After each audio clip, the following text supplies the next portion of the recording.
আর যখন নায়রার বিয়ে হবে তখনও যদি পরিণীতা মুখার্জি বেঁচে থাকেন, অক্সিজেন সিলিন্ডার যদি তখন না লাগেও না, এই পৃথিবী থেকেই যদি উনি বুক ভরে নিঃশ্বাস প্রশ্বাস নিতে পারেন, তখন তখন কি হবে?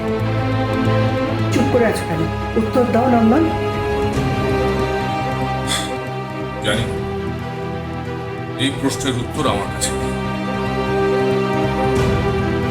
তবে মেয়েটা এই বাড়িতেই থাকবে। ড্যাড, থাকুক মেয়েটা, থাকুক, তাতে কোনো আপত্তি নেই, কিন্তু ওই মেয়েটার কারণে যেন নায়রার বিয়ের উদ্যোগে কোনো রকম ভাটা না পড়ে যায়, তাহলে কিন্তু সবার আপত্তি হবে। সবার তো দেখা উচিত নন্দন ব্যানার্জির ছেলের কত ধুমধাম করে বিয়ে হচ্ছে না। হ্যাঁ, উপযুক্ত মেয়ের সাথে বিয়ে হচ্ছে, সমানে সমানে বিয়ে হচ্ছে। আর দেখ, আমার মনে হয় নায়রার থেকে ভালো মেয়ে আমরা পাবো না আমাদের উদ্যোগের জন্য। Nayra is the best choice for the trip, তাই না?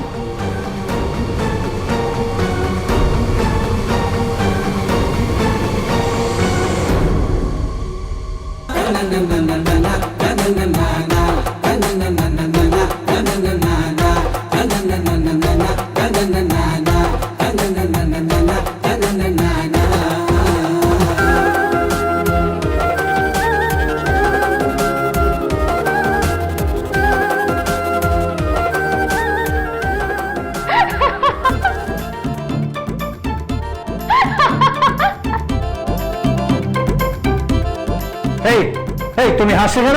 হাসছো কেন তুমি? বোকা বোকা লাগছে তো, কাঁচা তো খুলে যাচ্ছে। কি করবো, কি ধুতি বড় অভ্যেস নেই তো, দাঁত কেলাচ্ছে একবারে।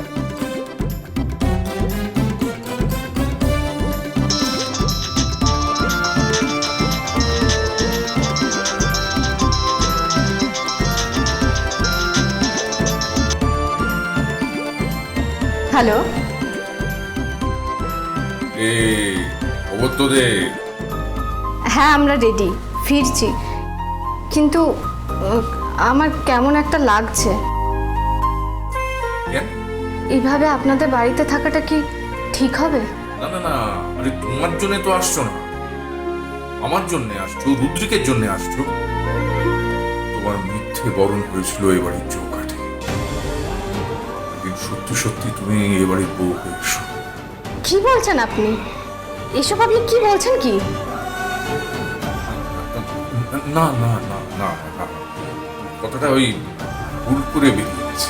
কিন্তু আপনাদের বাড়ির লোক তো অন্যভাবে রিয়াক্ট করবে, আমাকে তো খারাপ ভাবতে পারে আমি কোনো লোভী মেয়ে, ভাবতে পারে আমি কোনো উদ্দেশ্যে এখানে এসেছি। আরে যে যাই ভাব, বাবার মতো একটা লোকের জন্য না হয় এতটুকু করলে, হ্যাঁ? আর তোমার তোমার মায়ের প্রতিও তো তোমার একটা কর্তব্য আছে। হ্যাঁ জানেন,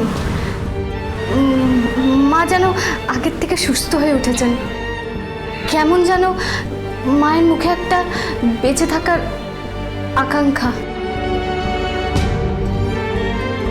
মায়ের মুখটা কি খুশি হয়ে আছে জানেন, ভাবতে পারবেন না। মা আগের থেকে অনেক ভালো আছে।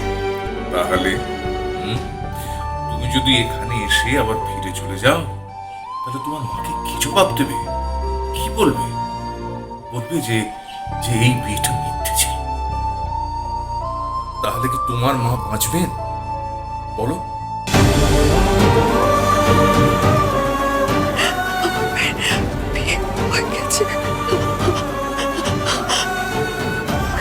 আমি বিদায় দেব, আমার মেয়েকে আমি বিদায় দেব, আমার মেয়েকে আমি বিদায় দেব, আমি বিদায় দেব।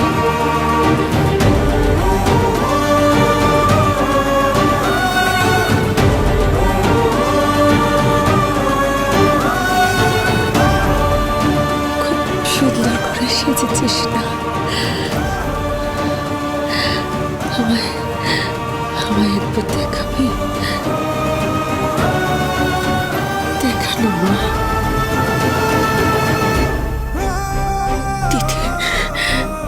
তিথির কলারটা খুব সুন্দর হয়েছে।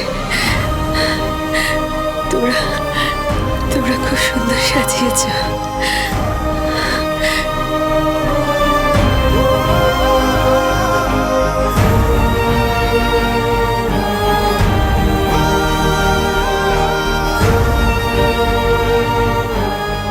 আমি অপেক্ষা করছি, তুমি চিন্তা করো না।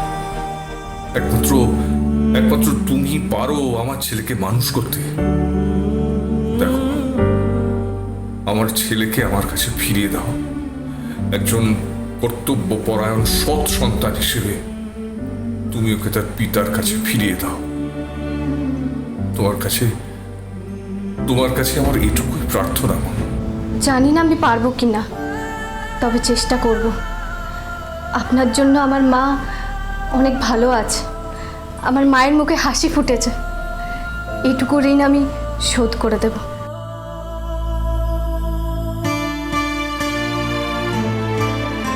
এই কিসের ঋণের কথা হচ্ছে?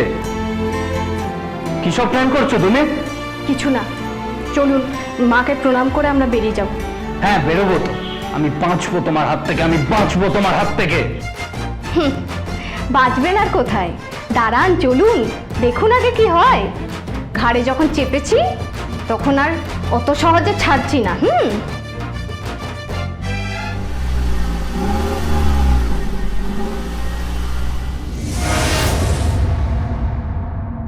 দাদা ভাই এসে গেছে।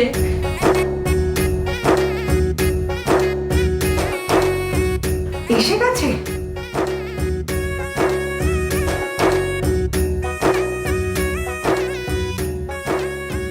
হ্যাঁ, দুজনেই এসে গেছে।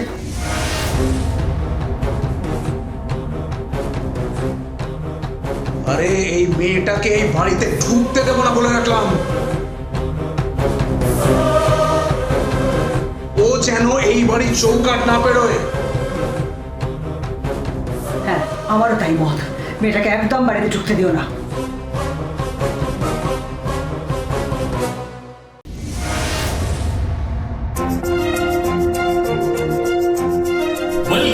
Welcome, my brother-in-law. আরে বাহ, এ তো ধুতি পাঞ্জাবি পরে এসেছে।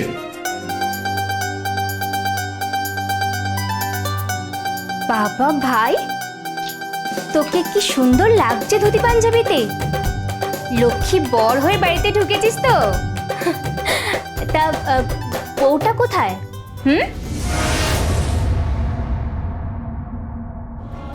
বউ নয়, নকল বউ। সব জেনে শুনে রিমঝি বারবার তুমি কেন একটা সম্পর্ক তোর মাথার উপর চাপিয়ে দিচ্ছ? সত্যি রিমঝিমের কথা শুনে মনে হচ্ছে যেন ও তিথিকেই এবারের বউ বলে মেনে নিয়েছে। অ্যাটলিস্ট রিমঝিম এইটুকু তো খেয়াল রাখ যে সামনে নায়রা আছে, ওর এই কথাগুলো শুনে খারাপ লাগতে পারে।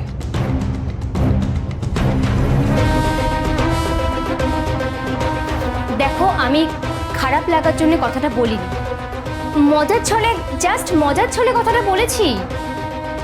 যাই হোক, তোর এই কথাটা বলা কিন্তু উচিত হয়নি। কেমন? প্লিজ প্লিজ প্লিজ, তোমরা ঝগড়া করো, প্লিজ ঝগড়া করো। তারপর চালাবাবু কেমন আছে? কেমন আছি? আমি একটা হেলে ছিলাম, একটা হেলে, একটা পুরো নরক জানো। আমি আর জাস্ট নিতে পারছি না। This is too much, too much. একটা হলুদে আলো জ্বলছে বাথরুম, সেখানে নাকি একটা চৌবাচ্চা, ওখান থেকে আবার মগে করে নিয়ে চান করতে হয়। আবার সেই বাথরুমে আরশোলা আছে, ঘরে ইঁদুর, মাছের কাঁটা বেছে খাওয়ার নিম বেগুন। আমাকে না ওই বাড়িতে রীতিমতো র্যাগিং করা হয়েছে।